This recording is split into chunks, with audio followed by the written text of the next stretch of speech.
Ponemos nuestra reunión en las manos de Dios, diciendo juntos en el nombre del Padre, y del Hijo, y del Espíritu Santo. Amén.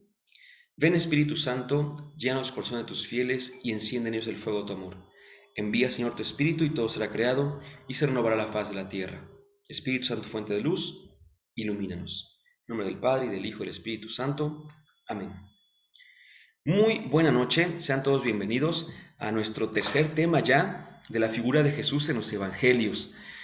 Hoy vamos a hablar de Jesús en el Evangelio de Mateo, y como hicimos con el Evangelio de Marcos, vamos a iniciar con una pequeña introducción al Evangelio misma que nos va a servir para anticipadamente conocer algunos datos que nos van a ayudar a entender la figura que se describe en Mateo. Por eso es bueno tenerlos con anticipación, pero al mismo tiempo vamos a ir confirmando esta figura, confirmando estos datos a través de la figura. Algunos de estos datos, pues, surgieron justamente gracias al estudio de la figura de Jesús en el Evangelio de Mateo.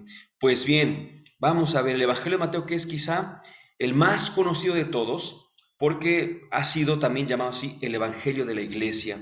Durante mucho tiempo es el que mucho más se leyó en las reuniones y en las asambleas litúrgicas.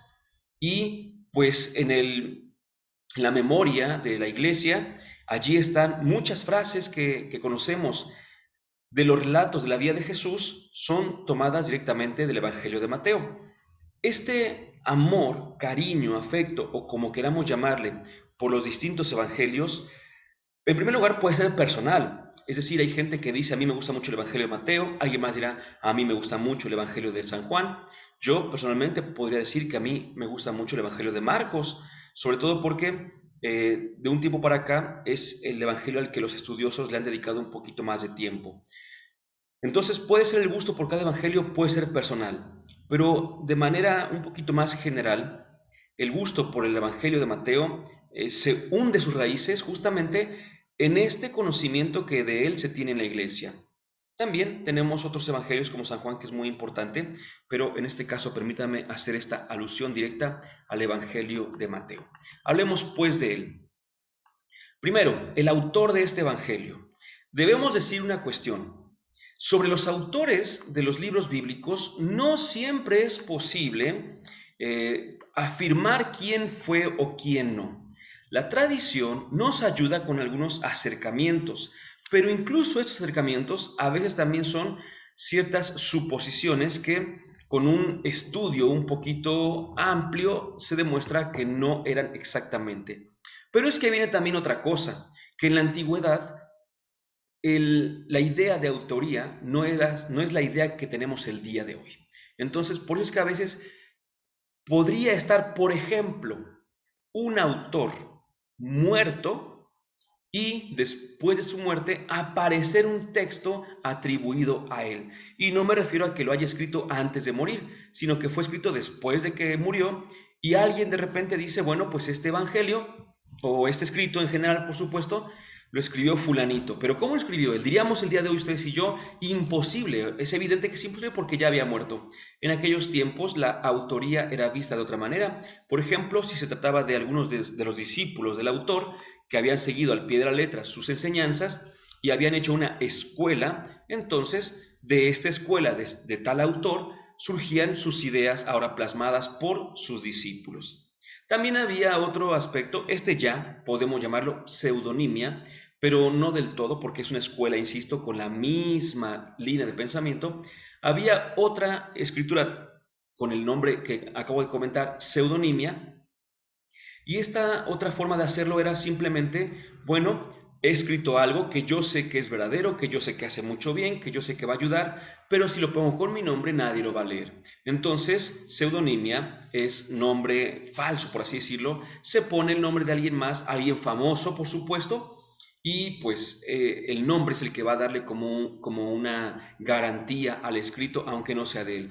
Eso que para nosotros sería terrible, sería algo, una mentira muy grande. En aquellos tiempos se daba justamente por el contenido, no por un interés totalmente personal. Dicho esto, al responder la pregunta de quién es el autor del Evangelio de Mateo, que de inmediato todos decimos, pues fue San Mateo apóstol, ¿verdad? San Mateo que él mismo decimos que se llama Leví. En realidad lo que sí podemos decir es que fue un cristiano de la segunda generación, probablemente discípulo de Mateo. Mateo aparece en las listas de los apóstoles. Ahí cuando las corroboramos vemos que efectivamente aparecen y ahí está Mateo. Y la tradición, como acabo de decir, ordinariamente relaciona al autor de este evangelio, que llamamos Mateo, con el publicano Leví, aquel que está sentado a la mesa cobrando los impuestos y que recibe el llamado de parte de Jesús en el capítulo número 9 del evangelio en cuestión. Todo esto, insisto, se le suele llamar así crítica interna y crítica externa. Crítica interna es cuando desde dentro del escrito se nos da la información. Por ejemplo, el Apocalipsis dice, yo Juan, y narra. Entonces la crítica interna nos dice que el autor se llama Juan, pero no dice que Juan sea, por supuesto. Sabemos que el autor del Apocalipsis es un tal Juan. ¿Cuál? No lo sabemos porque Juan era un hombre muy común en aquellos tiempos. Crítica externa, no lo dice el libro, sino lo dice su contexto histórico. Bueno, pues San Fulanito, permítame decirlo así, y que me perdone San Fulanito, ¿verdad? San Fulanito, San Perenganito y demás, afirman que ese Juan es el apóstol Juan. Muy bien, entonces la crítica externa nos dice que fue el apóstol Juan, pero dentro de esta misma crítica externa y el estudio bíblico se hace una investigación y se dan cuenta de que el apóstol Juan no pudo haber escrito ese texto y por tanto al día de hoy sabemos que el autor del Apocalipsis es un Juan, no sabemos quién fue, pero ahí podemos entonces darnos cuenta de que existe una crítica interna, crítica externa y estudio bíblico, por así decirlo, ¿no? El estudio bíblico hace uso de las dos críticas, claro está. Por eso es que, aunque llamamos Evangelio de Mateo, no podemos afirmar categóricamente que es San Mateo el apóstol, el autor de este Evangelio, sino que lo más probable es que sea un discípulo suyo ya de la segunda generación. ¿Quiénes son los destinatarios? Son cristianos, evidentemente, pero de origen judío. Mientras San Marcos tenía como destinatarios cristianos, paganos o gentiles, aquí es lo contrario, son cristianos de origen judío. ¿Cómo sabemos que los destinatarios eran de origen judío? Porque el libro de Mateo, así le llamamos, el Evangelio de Mateo, tiene lo que se llaman citas de cumplimiento. Es decir, aquellas citas que hacen referencia al Antiguo Testamento y que de este Antiguo Testamento dicen, así estaba escrito, para que se cumpliera lo que estaba escrito. Entonces, esas se llaman citas de cumplimiento. ¿Quién las conocía? Pues evidentemente los judíos, no cualquiera. Por eso una cita de cumplimiento tenía un valor para el lector judío, no tenía un valor para un lector pagano o gentil. Por eso se dice que los destinatarios eran judíos. Tenía también expresiones típicamente hebreas, por ejemplo, la Gehenna, la casa de Israel, entre otras. Con ellas se identificaban justamente los judíos. Por eso es que esas frases, entre otras, insisto, eran propias de ellos y por tanto es como se veía. Es, por ejemplo, una forma muy, perdóname la expresión, pero muy sencilla de decirlo. Si alguien escucha a otra persona que le dice, no, mira, che, es que pasa esto. Bueno, uno inmediatamente dirá, esa es una expresión de los argentinos, ¿verdad? Entonces, como que sabemos que hay expresiones que son de algunos lugares. Pues aquí el Evangelio de Mateo tiene expresiones típicamente hebreas. También tiene costumbres judías sin explicación. Hay otros textos que también manejan las costumbres judías, pero usualmente las explican. Por ejemplo, el Evangelio de Marcos, cuando dice que algunos criticaban a Jesús porque sus discípulos no se lavaban las manos, y explica, hay una glosa, se llaman glosas, esas como explicaciones, es que los judíos o los fariseos cuando llegaban del mercado se lavaban los brazos hasta los codos, ¿no? Entonces explica esa tradición o esa costumbre porque los lectores no judíos no la entendían. San Juan, por ejemplo, cuando dice que Jesús está hablando con la samaritana, y la samaritana le dice, ¿cómo tú siendo judío estás hablando conmigo que soy samaritana? Y entonces San Juan ahí aclara, ¿no? Es que los judíos y los samaritanos no se hablaban. Bueno, ahí nos damos cuenta de que los destinatarios de San Juan no eran de esa región, porque de esa región lo hubiesen sabido perfectamente bien. Esas costumbres entonces judías sin explicación nos hace ver que los destinatarios sabían a qué se refería. Siguiente, pues también San Mateo va a recurrir a las escrituras constantemente. Además de las citas de cumplimiento, esto sucedió para que se cumpliera lo dicho, pues también había citas como dice la palabra, como está escrito por acá, como está escrito por allá. Entonces, todo este conjunto de características nos hace ver que efectivamente los destinatarios del Evangelio de Mateo eran de origen judío. Fecha de redacción. Ponemos una fecha muy amplia, pero aquí tenemos que ser también como muy laxos, en el buen sentido, por supuesto, muy laxos para poder afirmar esto. En primer lugar, porque, escuchen cómo lo voy a decir, el Evangelio que nos ha llegado de San Mateo, sí, es por lo menos de los años 70 hacia adelante. Cuando pongo entre el 70 y el 100, no quiere decir que el Evangelio de Mateo empezó a escribirse en el 70 y terminó de escribirse en el 100, no, sino que hay algunos autores que lo ubican en los 70s, 80s, y hay otros que lo ubican al final del siglo I, ¿no? Entonces, por eso es que se pone este gran periodo de 30 años más o menos, pero pensémoslo así, fue escrito en el primer siglo, en la segunda mitad, casi en el tercer tercio ya del siglo I, ¿no? Ya al final de este siglo es cuando aparece este evangelio. Lugar de redacción, aunque algunos hablan de Palestina, lo más seguro es que se haya escrito en Antioquía de Siria.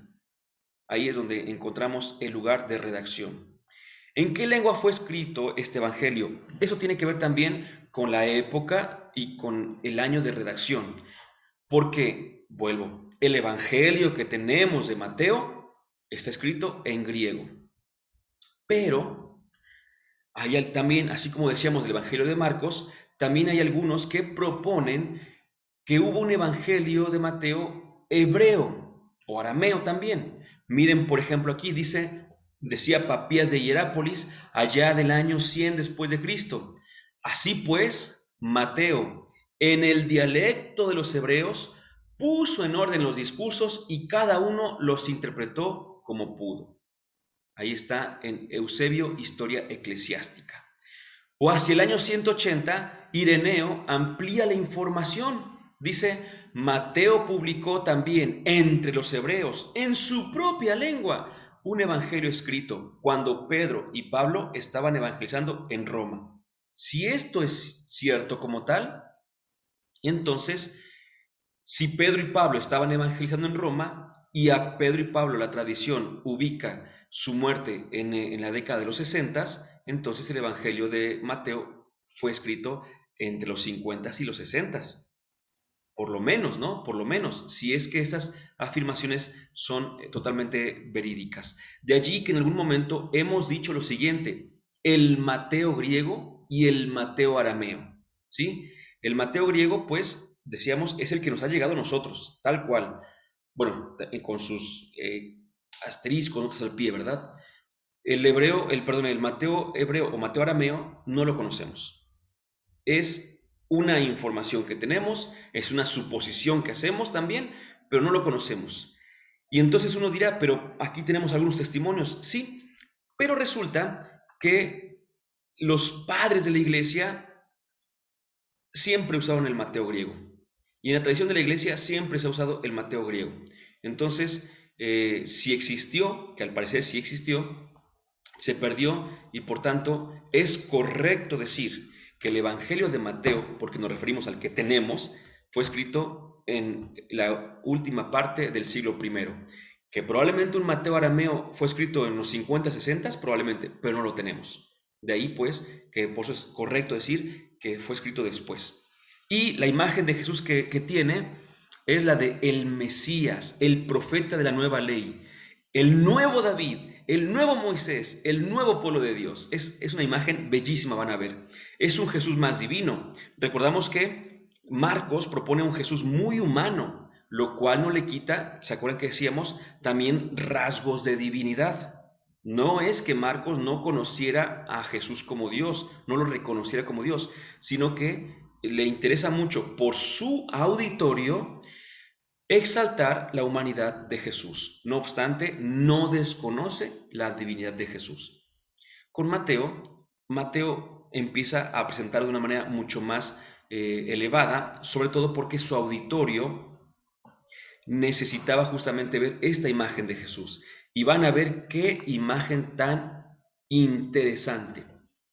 El estilo en el que fue escrito este evangelio es típicamente judío. De aquí lo que decíamos, ¿no? La frecuente utilización de recursos literarios cultivados por los escritores de su época, paralelismos, inclusiones, disposiciones concéntricas, agrupaciones numéricas y temáticas, entre otros. Su estilo narrativo se caracteriza por la brevedad y la claridad. Comparado, por ejemplo, con Marcos, se advierte que Mateo despoja a sus relatos de todo lo accesorio y marginal. Presenta a sus personajes sin muchos detalles, subrayando sus rasgos característicos. Agrupa y ordena los relatos y enseñanzas, como es el caso de los 5 famosos discursos que en un momento más vamos a tratar. Esto que está aquí, se acordarán que decíamos que Marcos tiene un aspecto más colorido.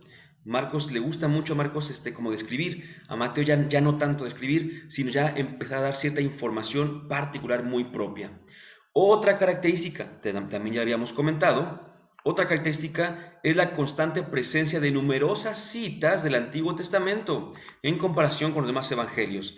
Ya lo comentábamos porque su auditorio es un auditorio que entiende esa referencia constante. Y ahora sí, vamos a lo más importante del curso y que creo que nos va a ayudar muchísimo. ¿Qué imagen de Jesús? ¿Qué imagen de Jesús presenta el buen Mateo? Ya habíamos dicho anteriormente a Jesús como el Mesías, profeta de la nueva ley, el nuevo David, el nuevo Moisés, el nuevo pueblo de Dios. Es un Jesús ya más divino en general. Por tanto, vamos a ver aquí, esto me encantan todas estas. Probablemente no pueda leer las citas, pero allí están y como decíamos la ocasión anterior, ustedes pueden pausar el video, apuntar las citas e ir a confrontarlas después, a buscarlas después, ¿verdad? Porque si las leemos todas por la extensión de la clase no nos va a dar tiempo, pero ahí están mencionadas. Primero, Jesús es el nuevo y mejor David. ¿Cómo lo sabemos? Pues veo el Evangelio de Mateo y apenas lo abro, me doy cuenta de que está una genealogía de Jesús. Debo decirles una primera cuestión. En la Biblia, las genealogías no tienen un carácter legal, no tienen un carácter de consanguinidad. Las genealogías son y manifiestan derechos teológicos, no civiles, no legales, sino derechos teológicos. Pero en esta, por ejemplo, hay una cuestión mucho más importante, que ahorita voy a decir. Hago un paréntesis para mencionar algo que cuando hablemos de Lucas lo vamos a retomar. Si nosotros comparamos la genealogía de Jesús que aparece en Mateo con la genealogía de Jesús que aparece en Lucas, no son iguales, no son iguales, así tal cual. Por más que queramos ahí ajustar, no son iguales.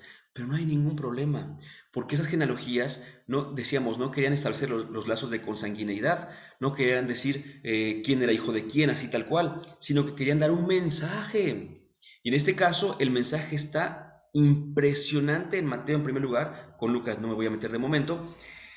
Está impresionante porque durante 17 versículos hay una serie de nombres, uno tras otro, tras otro, tras otro. Pero ¿qué dice el versículo 17?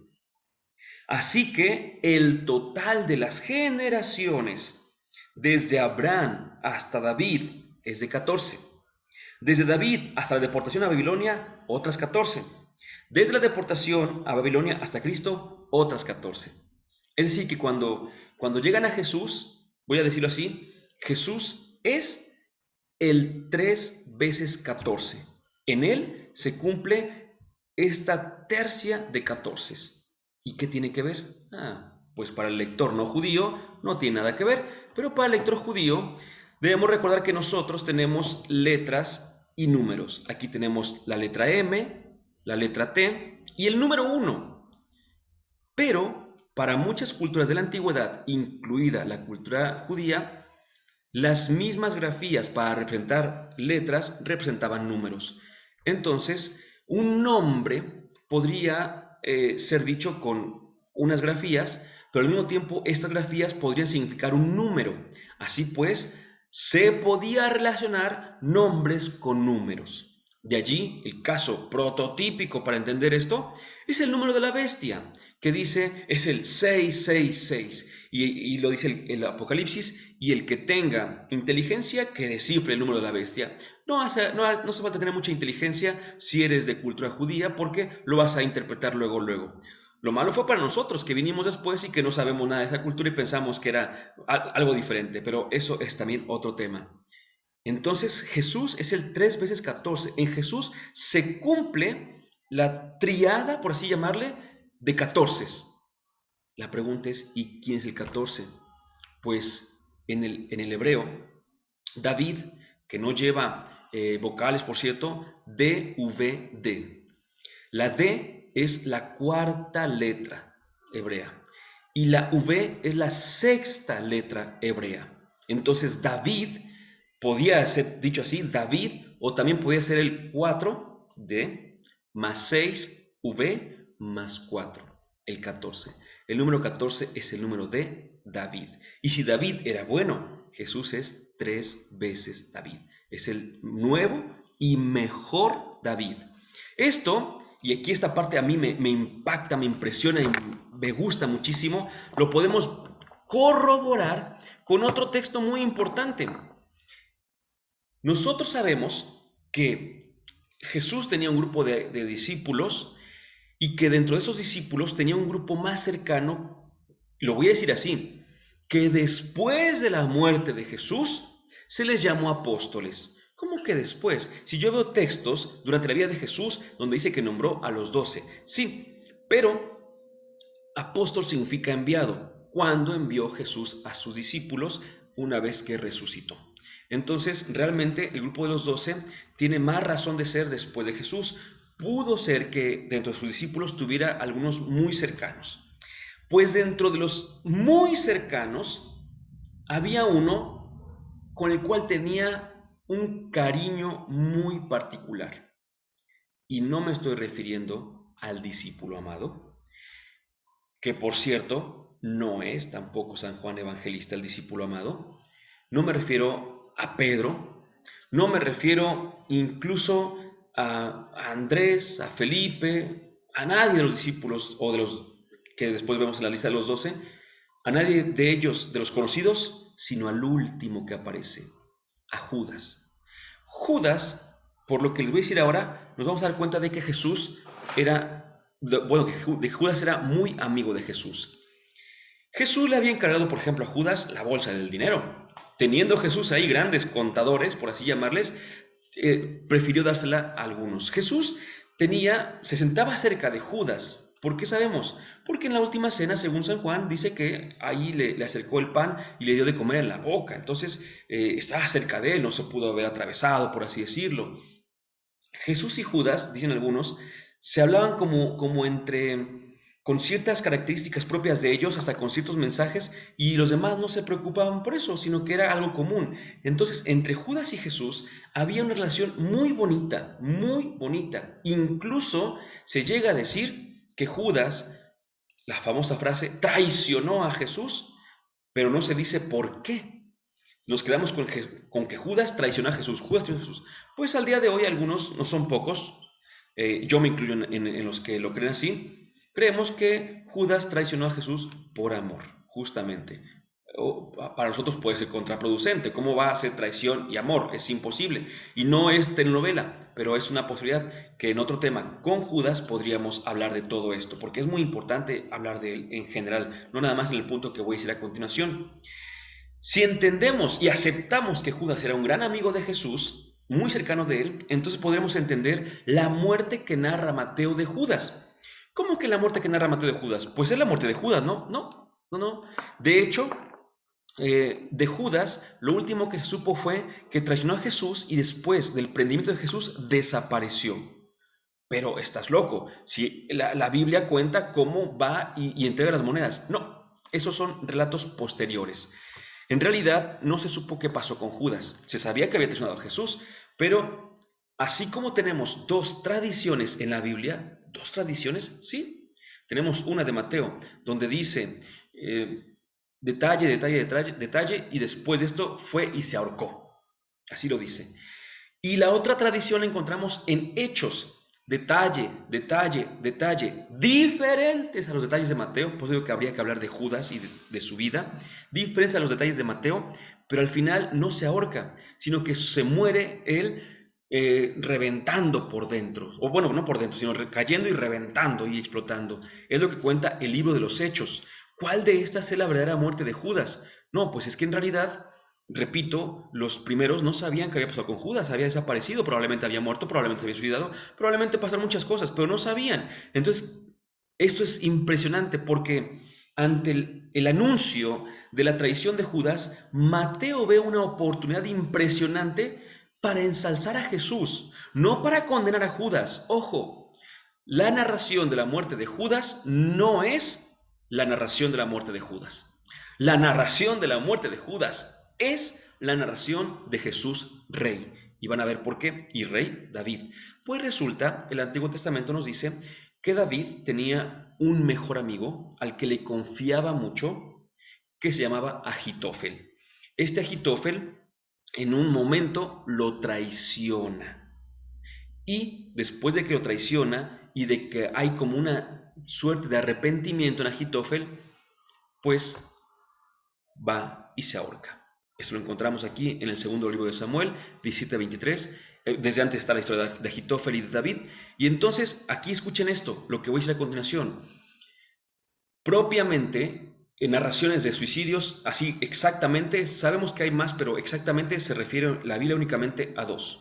Y las dos ahorcados, Agitofel y Judas. Aquí no es coincidencia, sino que Mateo toma el relato de Agitofel y lo traslada a Judas y dice, bueno, es que Judas era como Agitofel, era muy cercano, era muy querido y lo traicionó y entonces se suicidó. Los judíos lo entendían perfectamente bien. Nosotros lo venimos a descubrir y nos asombramos muchísimo y puede que ni lo creamos, pero los judíos lo entendían, porque cuando decían esto, había alguien cuyo amigo lo traicionó, uno de sus mejores amigos, de sus más cercanos lo traicionó, y este amigo cuando vio que lo traicionó y vio lo que estaba pasando fue y se ahorcó, el judío en sus estructuras mentales decía, es David, es el rey David.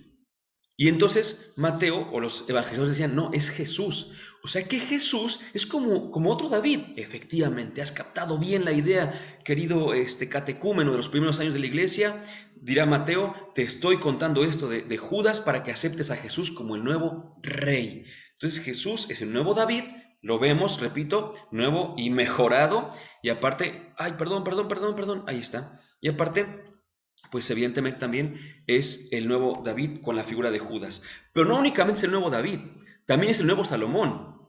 ¿Cómo que el nuevo Salomón? Pues sí, hay un texto paradigmático también, que también hay que interpretarlo, por supuesto, en el capítulo 2, número de los versículos 1 al 11, los famosos magos de Oriente, que nosotros ya le hemos puesto que eran 3 y que eran reyes, cosa que la Biblia no dice, por supuesto, ¿no? De la estrella habla el libro de los números 24-17 y habla de la casa de Jacob. Entonces ya está poniendo a Jesús como alguien de la casa de Jacob y todo esto. Pero en el primer libro de Reyes, capítulo 10, versículos 1 al 2, se cuenta que vino una reina de lejos a probar la sabiduría de Salomón y que le trajo grandes presentes y que le trajo grandes regalos y tesoros y demás. Los judíos, cuando escuchaban que Jesús, siendo un niño, atrajo la atención y que guiados por una estrella llegaron aquellos que se sintieron atraídos y que le brindaron regalos, decían, ¿como con Salomón? Efectivamente, como con Salomón. ¿Por qué? Porque Jesús es el nuevo Salomón. Es el nuevo hombre más sabio del mundo. Entonces ellos veían cómo en Jesús se llegaba a plenitud con todas esas figuras. ¿Hay más? Por supuesto que hay más. Recuerden que Mateo anuncia a los judíos y entonces Mateo hace todo un banquete de figuras judías para decir que Jesús es el nuevo David, el nuevo Moisés, de hecho el nuevo Salomón, el nuevo pueblo de Dios. ¿Sí? Y van a ver a qué me refiero con esto también. Jesús, nuevo y mejor Moisés. Una vez más, estructuras. Si a un judío tú le decías, oye, nació un libertador, pero este libertador, desde el vientre de su madre, se vio en peligro. Cuando nació, se vio todavía más perseguido, pero este libertador fue él a su vez resguardado en Egipto. El judío que decía, Moisés, Moisés. Y entonces decían, no, Jesús. Jesús también pasó lo mismo que Moisés. O sea que Jesús es como otro Moisés. Efectivamente, hasta la matanza de los niños, igual que se narraba con Moisés, se narra con Jesús. Porque están como actualizando y como diciendo, es que Jesús es el nuevo en todo. Pero también una de las cosas más, no dije la de 5:17. Sabemos que Moisés era el legislador, definitivamente, ¿no? Pues, ¿qué dice Jesús en Mateo 5:17? Dice, no piensen que he venido a abolir la ley, he venido a darle cumplimiento. ¡Uf! ¡Qué frase de Jesús! Él está sobre Moisés, porque apenas diciendo eso, dice, ¿han escuchado que se dijo? Pues yo les digo, y empieza a proponer una nueva ley, bueno, una ley mejor interpretada, por así decirlo, ¿no? Como él decía, llevada a plenitud. Pero hay más.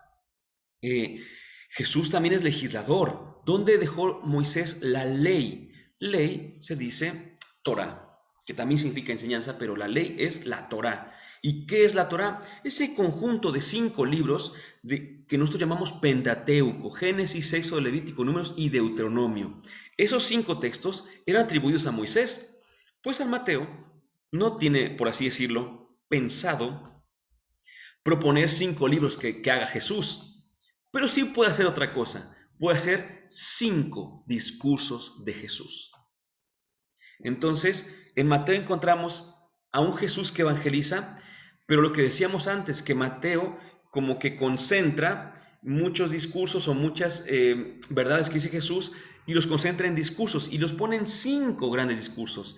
Y la figura de Moisés está ahí desde el primero, porque lo primero que hace Jesús en el primer discurso, en su discurso inaugural, en el de las bienaventuranzas, lo primero que hace es subir al monte. ¿Quién hacía eso? Moisés. Y Jesús sube al monte como Moisés subió al monte para dar la nueva ley. Ahí está. Entonces, en los capítulos 5 al 7 tenemos el primer discurso, que es el discurso inaugural, el de las bienaventuranzas.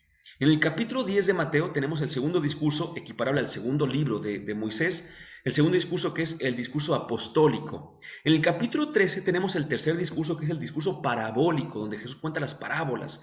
En el 18 el discurso eclesiástico, donde habla de la iglesia y las normas de vida en la iglesia. Y en los capítulos 24 al 25 tenemos el discurso escatológico, el de aquellas realidades finales.